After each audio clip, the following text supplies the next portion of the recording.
Alright, what's up, everyone? Welcome to the Market Clicks YouTube channel. Today, I'm going to be going over our Facebook ads retargeting tutorial. I've done a retargeting tutorial in the past, but it wasn't really that detailed. I'm going to go through a little bit of everything today from start to finish. You really know how to set up retargeting campaigns, how to set up retargeting audiences, and some of the different options that you have in Facebook ads. I'm here in Business Manager. In order to get started, you will need a Facebook page, obviously, and then you're also going to need a Facebook ad account. So I use Business Manager. Pretty simple to set up. If you go to create a Facebook Business Manager, you can follow their guides very easily. You just connect your ad account and your Facebook page to your Business Manager. Very simple. And then what we're going to do is open our ad account here for Surfside PPC. So if I come into the ad account, you're going to see my Facebook Ads Manager, all the campaigns that we've ran in the past, all the campaigns we're currently running. So what I can do first is, in order to run retargeting, you're going to have to put the Facebook pixel on your website. A Facebook pixel is a site-wide pixel that is able to track all of your website traffic. You can use it to set up specific audiences. You can also use it for conversion tracking as well. It's a really useful piece of code that essentially just tracks everything that's going on your website. We're going to click on the menu in the top left-hand corner. If we come over here under Measure and Report, you can see Pixels. We're going to click on Pixels right here. Now, if you're looking for a little bit more of a detailed resource about the Facebook Pixel and how to set some different custom conversions, you can check out one of our recent videos.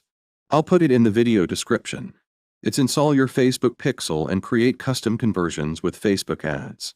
Pretty simple how to manage everything with Facebook ads and your Facebook pixel. If we come over here to our Surfside PPC pixel, if you don't have one yet, we're going to want to do is click on Add a New Data Source. A data source is essentially your Facebook pixel, an offline event set, or app events. If we click on Facebook pixel, it'll prompt us to create a new Facebook pixel. You can name it, you can enter your website URL if you want, and you can click on Create. It'll eventually create something that looks like this. We can click on it. What we can do is click on Setup over here and click on Install Pixel. What you can do is connect it directly to your partner platform. You can see some different options here: BigCommerce, Google Tag Manager, Magento, Segment, Shopify, Squarespace, Wix, and WooCommerce. There's a lot of different options that you can easily connect your Facebook pixel. Otherwise, you can manually install it yourself. Now, we went over some pretty simple ways to do it with WordPress. What you can do is click on Manually Install It Yourself. You just copy the entire pixel code here, and then you can use a plugin like Insert Headers and Footers and put it directly in the header. It'll stay there no matter what, even if you update your website. One easy way to add it to your WordPress website. You can also just connect it directly like I just showed you. You can also use a different plugin like Pixel, your site, so you can easily add your Facebook pixel using this plugin as well. Now, if you're running a Shopify store, for example, and you don't want to go through the partner integrations in Facebook ads, all you need to do in your Shopify store is you need to go to your online store and then Preferences, and then there's a specific section for Facebook pixel and you can just enter the ID right there. It'll never change and it'll always be site-wide on your website. It's very easy to add this to your website. You need to do this because that's how Facebook is going to allow you to build audiences based on your website traffic. We're going to click on to continue here. We have our Facebook pixel on our website already. What we want to do is come back over here. What we're going to do next is start building some of our retargeting audiences so that we can actually target them with our Facebook advertisements. We're going to click on the menu again up here, come to All Tools. Under Assets, we're going to click on Audiences. You should see something that looks like this. If you don't have any audiences created yet, that's fine. I've created a bunch of audiences over the years. What I can do is click on Create Audience here. Under Custom Audience, every single type of custom audience is pretty much a retargeting audience. The main types of retargeting audiences most advertisers think of are website traffic. When you talk about retargeting, you're generally talking about website traffic. But if you upload a customer file, so we recently went over that in one of our previous tutorials as well. If you upload a customer file here, what you can do is just upload maybe your MailChimp mailing list. You can upload a file from Shopify, for example, of customers who have purchased from you. You can also upload the lifetime value, so how much a specific customer has purchased from you over time. All these would be different forms of retargeting. One thing I would also recommend doing is checking out our Facebook ads targeting for 2019. We went over all the different targeting options and how to build audiences for your campaigns. You don't have to do that, but it's just another option for learning more about some of these different sources here. We're going to come back over here, and what I'm going to do is go over website traffic. If I click on website traffic here, what it's going to show is include people who meet any of the following criteria. You can either do any or all. All will limit it a little bit. Any will be anybody who has visited one page on a website, visited another page on the website, whereas all would be someone who visited each individual page on the website. If they didn't visit one, they wouldn't be included in the audience. I generally use any more often, but you can use all as well. It really depends on what your goals are and who you're trying to reach. Now, if I use my Surfside PPC pixel here, so that's why we want to include that on our website, because now it's tracking everybody who is going to our website, and we're able to retarget them with our advertisements when they go and visit Facebook. What I'm going to do is, rather than doing all website visitors, I want to reach anybody who has visited pages on my website related to Google Ads. What I'm going to do here is do people who visited specific web pages.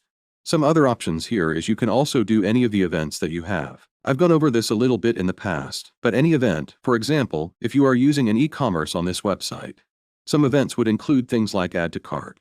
When someone signs up for an account, when someone adds their payment information, or when someone purchases something, you can use some of those different events.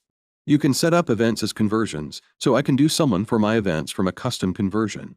There's a few different options for events. You can use them to either target people or exclude people from your campaign.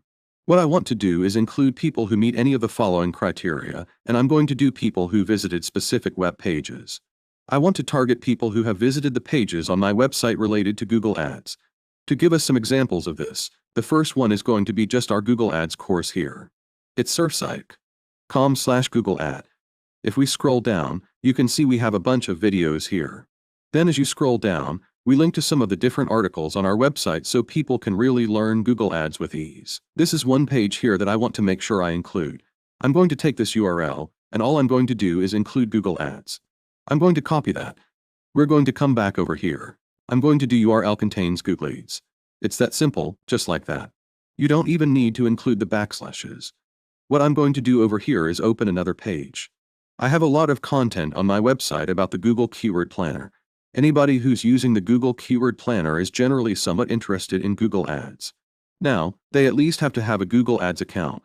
They might be using the Keyword Planner for SEO, but I'm willing to take that risk. I'd rather just target people who are using the Keyword Planner. So what I'm going to do, I'm going to take this and do keyword-planner. So we're going to copy this portion of the URL here, copy it, come back over here, and we're going to add it right there. So now you can see what we're doing is people who are visiting specific pages on my website related to the Keyword Planner, related to Google Ads. If I open up another page here, one is Google Ads Remarketing. I don't need to add this page, and I'm just using this as an example because I already have Google Ads added, so it's going to include this page as well. If I come over here to Google Ads Bid Strategies, again, this one is also going to be added there. So pretty easy way to understand how Facebook is going to build my audiences. So once I include Google-Ads, then any Google Ads page on my website where that is in the URL, people are going to be included in my audience on Facebook ads. So I'm going to come over here, and now the other thing I want to do is I have some pages on my website. Obviously, Google Ads used to be called Google AdWords, so I want to make sure I include those pages as well. If someone's visited a page related to Google AdWords, they all obviously have an interest in Google Ads because many people still call it that. We're going to come over here. Now I'm making sure that any page that contains Google Ads, Keyword Planner, or Google-AdWords is going to be included in my audience. What I'm going to do is expand the days a little bit. If anybody's been there in the past 90 days. You can see here, you can go all the way up to 180 days for your audiences here when it comes to adding website traffic, custom audiences for people who visit specific web pages. Anybody who has visited that specific web page in the past 90 days that contains one of these three keywords will be included in my audience, or one of these three URLs using these terms with the hyphens. They'll be included in my audience. I'm starting to build my audience here. A few different options as you're building audiences, you can also do and also here. You can see, you can add some different options. It's people who visited specific web pages, the URL contains, and the URL also must match. You have URL contained, so you can add some additional information here. I don't generally use this too often.